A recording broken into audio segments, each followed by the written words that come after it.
lagi? Berarti hari ini anak-anak kami lebih semangat untuk belajar. Nah, namun sebelum kita belajar, kita bernyanyi dan berdoa dulu. Siapa yang mau memimpin kita? Betran dan Putri, silakan. Teman-teman, mari kita bernyanyi satu pujian dengan panggil nama saya. Tiga-tiganya.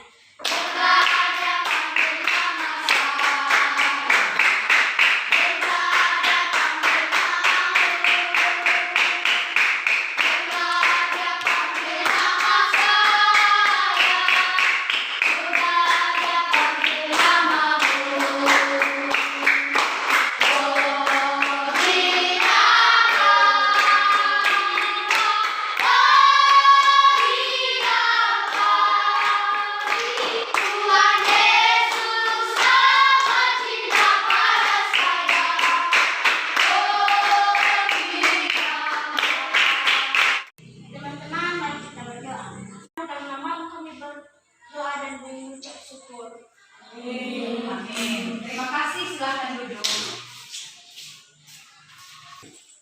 Nah, sekarang dengarkan namamu. Ibu akan mengabsen.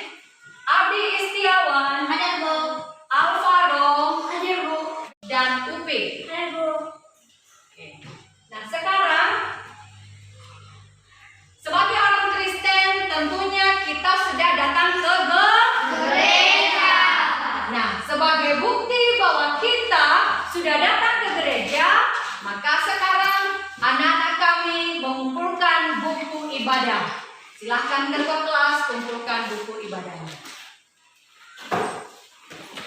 Nah, anak-anak kami, sekarang Ibu akan mengingatkan materi sebelumnya. Siapa yang masih ingat materi kita minggu lalu?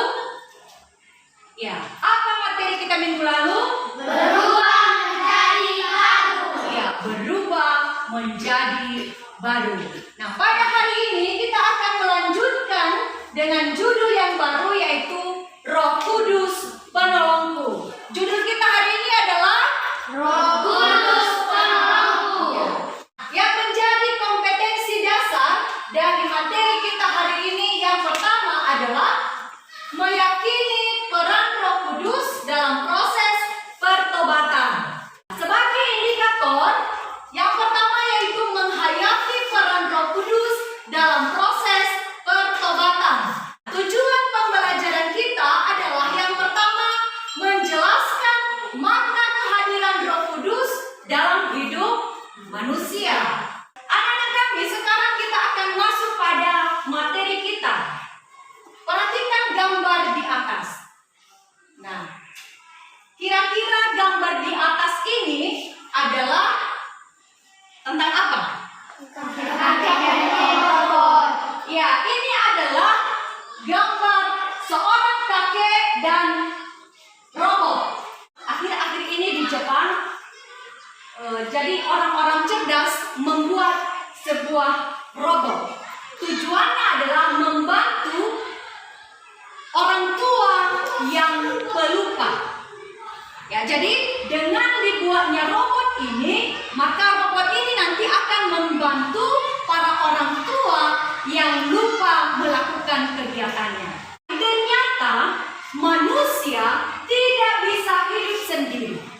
Jadi manusia membutuhkan pertolongan orang lain ataupun dari benda-benda. Nah, kalau kita lihat dari Kisah Para Rasul tadi, pasal 16 ayat 4 sampai 12. Nah, di sana diceritakan perjalanan Paulus dan Silas. Nah, ini adalah Paulus dan Silas. Jadi Paulus dan Silas ini adalah pelayan-pelayan Kristus yang memberitakan Injil di desa maupun di kota. Nah, pada suatu hari Paulus dan Silas setelah melayani di Yerusalem, mereka pergi dan di tengah perjalanan maka tiba-tiba Roh Kudus melarang mereka. Lalu Paulus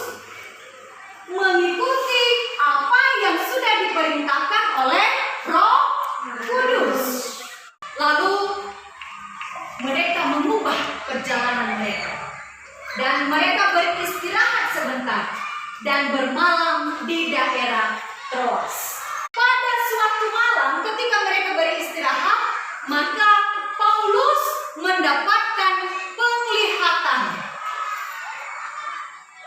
Nah, apa yang terjadi di sana? Yaitu bahwa dia melihat seseorang di Makedonia yang membutuhkan pertolongan. Paulus dan Silas melanjutkan perjalanan mereka ke Makedonia dan melakukan pelayanan mereka, dan mereka sampai di Filipi. Dan di sanalah mereka memberitakan Injil. Roh Kudus mengarahkan perjalanan pelayanan Paulus dan Silas. Allah tidak membiarkan Paulus dan Silas bekerja dengan akal dan pikiran mereka, tetapi mereka ditolong oleh siapa? Oleh Roh Kudus. Ya. Nah, anak-anak kami, pernahkah kamu mendengar apa itu Roh Kudus? Nah, siapakah Roh Kudus itu? Nah, jadi Roh Kudus adalah Allah yang hadir dalam diri manusia dalam bentuk roh. Ya. Apakah artinya? Artinya adalah bahwa Roh Kudus itu adalah Allah yang ada, tetapi wujudnya tidak bisa kita lihat. Nah, contohnya angin. Angin itu bisa kamu lihat? Tidak. Bisa kamu rasakan? Bisa. Nah, seperti itulah Roh Kudus itu. Jadi bisa kita rasakan, tetapi tidak bisa kita lihat. Itu yang disebut sebagai Roh Kudus. Ya. Nah, Roh Kudus adalah salah satu dari bentuk pribadi Allah. Karena Tuhan Allah hadir dalam 3 bentuk atau 3 pribadi, atau yang disebut dengan Allah Tritunggal. Ya. Nah, Allah Tritunggal itu yaitu Allah Bapa,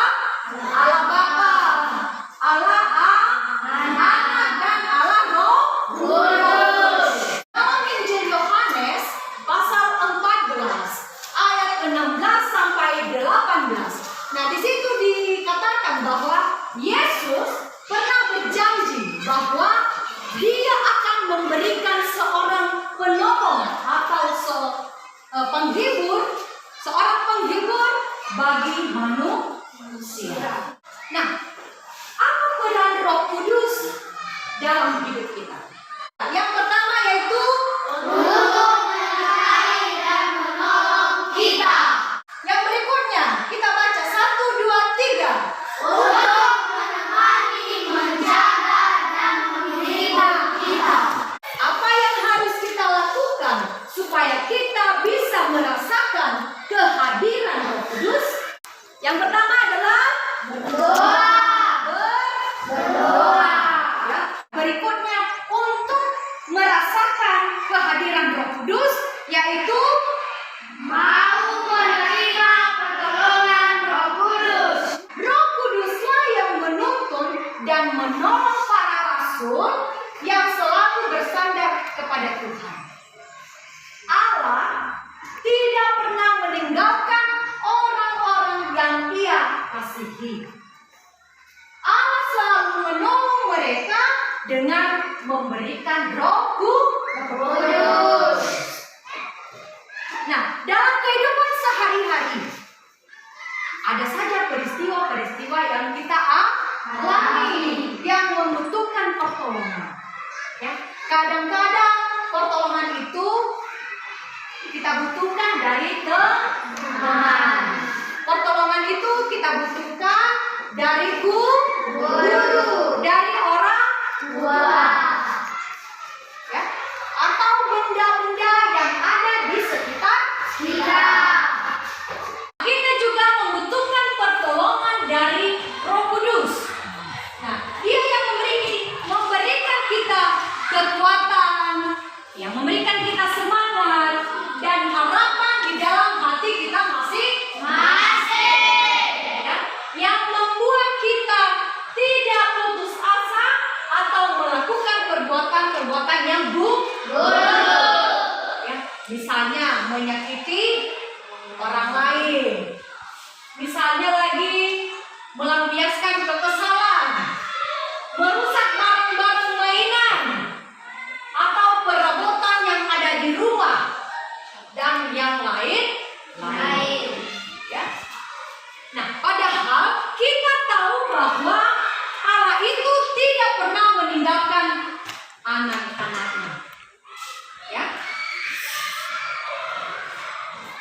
karena Tuhan itu tidak mau kalau anak-anaknya berbuat hal-hal yang buruk, yang tidak berkenan di hadapan Tuhan atau di hadapan Allah.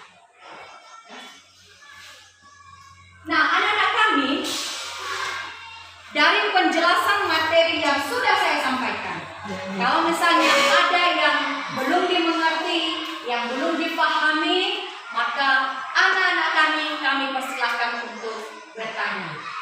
Ada yang mau bertanya? Oke. Nah, sekarang silakan anak kami, Elda, untuk bertanya.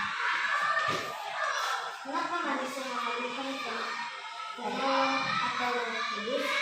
Nah, mengapa manusia memerlukan seorang penolong atau memerlukan Roh Kudus? Siapa yang bisa menjawab? Oke, silakan Vander. Karena Roh Kudus menyertai dan menolong pada waktu kita takut, bimbang, atau sedih. Oke, terima kasih Vander. Nah, dia mengatakan kenapa kita membutuhkan Roh Kudus? Karena Roh Kudus itu membantu kita ketika kita sedih, ketika kita bimbang ataupun takut. Bagus, terima kasih. Sekarang kita akan membagikan LKPD yang pertama. Jadi tugas ini dikerjakan secara berkelompok. Ya, setiap kelompok terdiri dari 4 orang. Ini nanti kelompok 1, kelompok 2, kelompok 3, dan kelompok 4. Nah, jadi saya akan memberikan waktu 5 sampai 10 menit. Kelompok 1, kelompok 2, kelompok 3, dan kelompok 4. Nah, silakan dibentuk mejanya dan silakan berdiskusi dengan teman-teman. Sudah siap semua? Sekarang kita akan baca satu-satu kelompok. Sekarang silakan kelompok 1 presentasikan hasil diskusi kelompok. Diskusikanlah bersama kelompok pertanyaan di bawah ini untuk selanjutnya dipresentasikan di hadapan guru dan teman-temanmu. 1. Bayangkanlah kamu menjadi Paulus dan Silas yang akan pergi ke satu tempat. Lalu Roh Kudus melarangmu untuk pergi ke tempat itu. Perasaan apa yang kamu rasakan? Apabila saya pergi ke satu tempat, lalu Roh Kudus melarang saya pergi ke tempat itu, maka perasaan saya adalah senang karena saya yakin petunjuk yang diberikan Tuhan itu adalah yang paling tepat dan terbaik. Oke, terima kasih. Semua berikan tepuk tangan. Oke. Kelompok 1, kelompok 2, kelompok 3, dan kelompok 4 sudah menampilkan hasil diskusi kelompoknya masing-masing. Semuanya sudah bagus. Nah, sekarang kita akan menyanyikan lagu Janji yang Manis.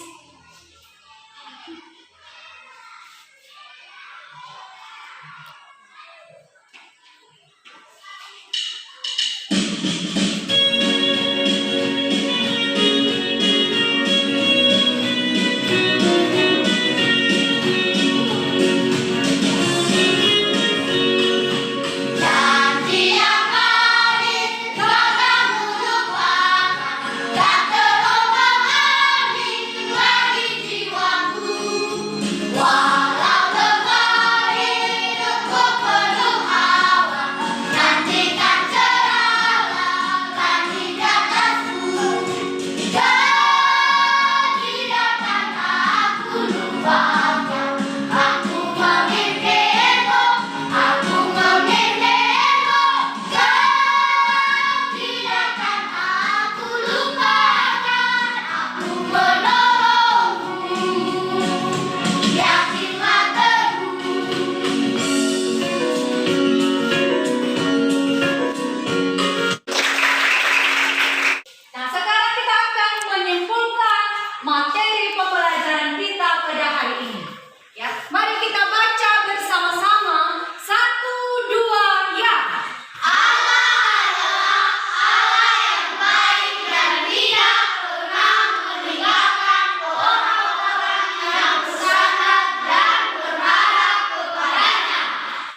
kumpulkan dan kita periksa. Saya bagikan satu per satu.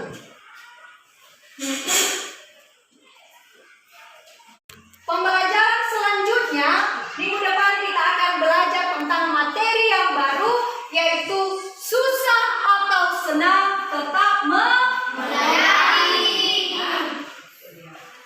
Dan untuk menutup pembelajaran kita hari ini, maka kita akan berdoa. Siapa yang memimpin kita dalam doa? Ya, silakan ke depan. Teman-teman, mari kita berdoa. Ya Tuhan, Engkau telah menolong kami dari pagi sekarang. Ya Tuhan, kami mau melanjutkan pelajaran lain. Ya Tuhan, hanya Engkau yang bisa menolong kami. Dalam nama Tuhan Yesus kami berdoa. Amin. Amin. Silakan duduk, Kezia. Nah, anak-anak kami, demikian pembelajaran kita pada hari ini, dan silakan dilanjutkan dengan mata pelajaran yang lainnya. Dan akhir kata, saya sapa anak-anak kami semua. Salam.